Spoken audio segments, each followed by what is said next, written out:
इसमें अपन है, ये LLMs फॉर लिंग्विस्टिक्स का तीसरा हिस्सा है। तो इससे पहले हमने लार्ज लैंग्वेज मॉडल्स क्या होते हैं, उनका आर्किटेक्चर क्या है, उन्हें यूज़ किस तरह से करते हैं, उन्हें ट्रेन किस तरह से करते हैं, ये इसके बारे में फंडामेंटल इंफॉर्मेशन ले ली है। अब देखना यह है कि डेटा सेट्स जिन चीज़ों पे ट्रेन किया जाता है तो वो डेटा सेट्स किस तरह से बनते हैं। तो आज हम इसके डेटा पे बात करेंगे।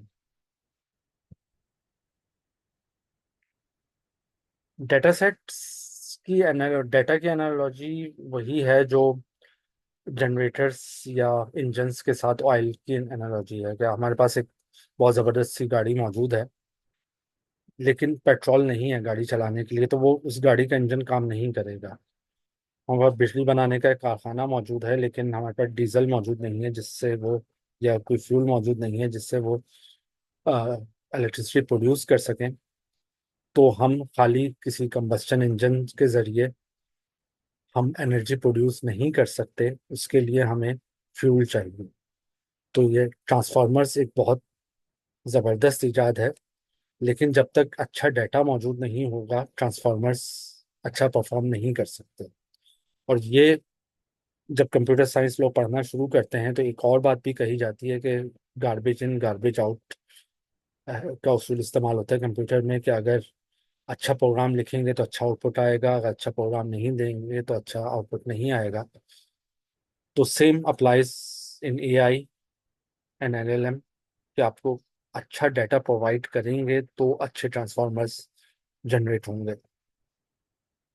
अच्छा, डाटा सेट्स जो ट्रेनिंग के लिए डाटा सेट हमें देना होता है, उसमें कई तरह के डाटा सेट्स हो सकते हैं। एक बात तो मैंने बताई थी कि पहले तो रॉ कॉर्पस चाहिए होता है, कि आपके पास बिलियंस और मिलियंस और ट्रिलियंस ऑफ टोकन्स का रॉ कॉर्पस मौजूद हो, जिसमें सिर्फ टेक्स्ट लिखा हुआ हो, नेक्स्ट वर्ड प्रिडिक्ट करना आमतौर पे सीख रहे होते हैं। लेकिन उसके बाद उन्हें टास्क स्पेशलाइजेशन के लिए, फॉर एग्जांपल टेक्स्ट क्लासिफिकेशन के एग्जांपल्स चाहिए, टोकन क्लासिफिकेशन एग्जांपल के लिए पार्ट ऑफ स्पीच टैगिंग के एग्जांपल चाहिए, नेम आइडेंटिटी रिकग्निशन के एग्जांपल्स चाहिए, क्वेश्चन आंसरिंग के एग्जांपल्स चाहिए, समराइजेशन के एग्जांपल्स चाहिए। तो हमें इन तमाम तरह का डाटा की बहुत सारी एग्जांपल्स प्रोवाइड करनी होती है, जिसपे वो डाटा ट्रेन होता है, जिसपे LLM ट्रेन होता है, जिसपे LLM को फाइन ट्यून किया जा सकता है।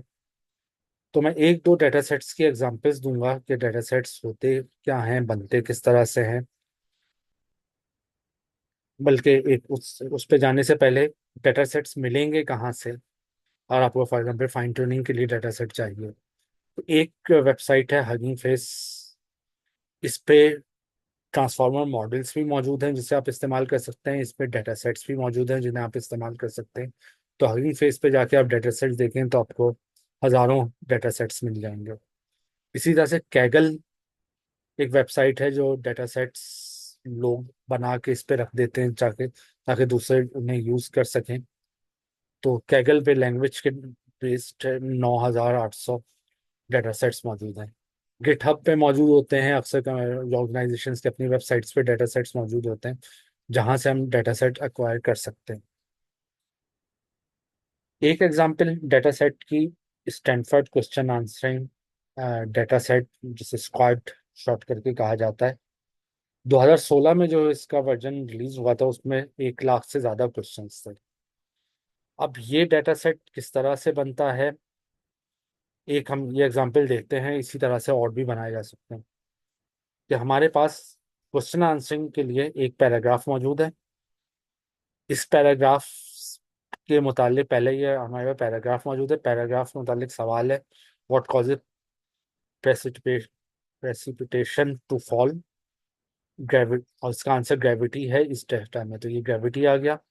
दूसरा सवाल उसका जवाब, तीसरा सवाल इसका जवाब। तो ये ट्रेनिंग डेटा सेट मौजूद है कि पैसेज पहले, क्वेश्चन आंसर, फिर passage question answer, passage question 3, answer 3। और इस तरह के 1 लाख क्वेश्चंस बनाए गए हैं मुख्तलिफ पैसेज से। तो नॉर्मली एक पैसेज से 5 बनाए गए, तो 1 लाख में आप समझ लें तो 20,000 के करीब क्वेश्चंस होंगे, पैसेजेस होंगे जिनमें से क्वेश्चंस बनाए गए। अब ये और थोड़ा डिटेल में जाके कि ये अगर आज मुझे कोई सिस्टम बनाना हो, अपना डेटा सेट बनाना हो, तो क्वेश्चन आंसरिंग का तो वो किस तरह से बनाते हैं। तो उसके लिए नॉर्मली कोई यूजर इंटरफेस मौजूद होता है, जो जिसमें आपने एक पैसेज प्रोवाइड कर दिया। इस पैसेज की से क्वेश्चन पूछने होते हैं, यानी मेरे सामने पैसेज लिखा हुआ है। अब मैं खुद सोचूंगा कि इसमें से मैं क्या सवाल पूछ सकता हूँ। और वो सवाल पूछा और सेलेक्ट आंसर।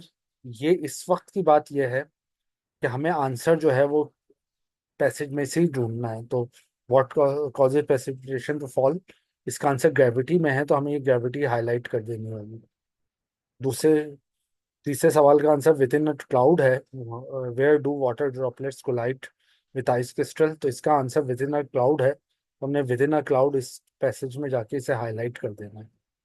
तो यहाँ पर जब सेलेक्ट आंसर करेंगे तो सेलेक्ट आंसर कर जाके, फॉर एग्जांपल हमने ऑक्सीजन की composition in, how much oxygen is found in earth atmosphere कहते, तो उसका आंसर 20.8% होता।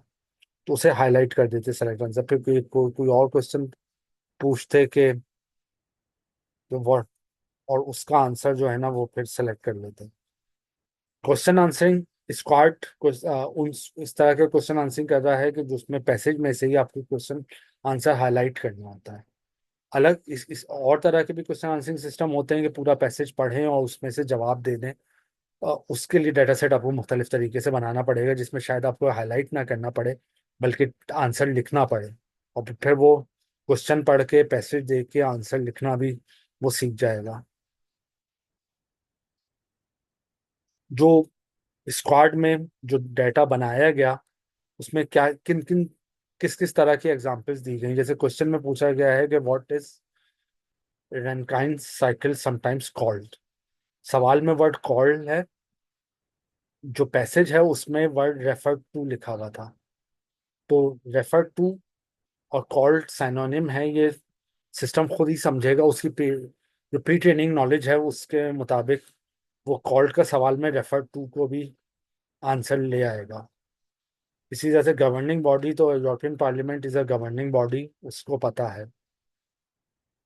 इज करेंटली ऑन फैकल्टी, इसमें करेंटली ऑन फैकल्टी लिखा हुआ है, करेंटली एडवर्ब है, और करंट फैकल्टी मेंबर यहाँ करंट एडजेक्टिव है।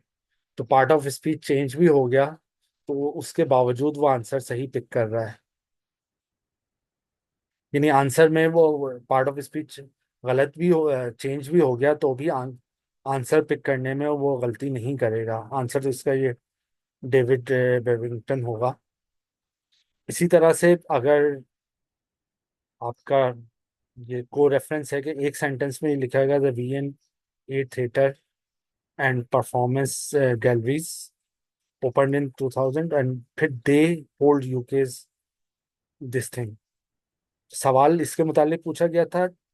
VN8 थिएटर का जिक्र पहले सेंटेंस में है और बहुत आगे जाके दे का है, और दे रेफर कर रहा है VN8 थिएटर एंड परफॉर्मेंस को।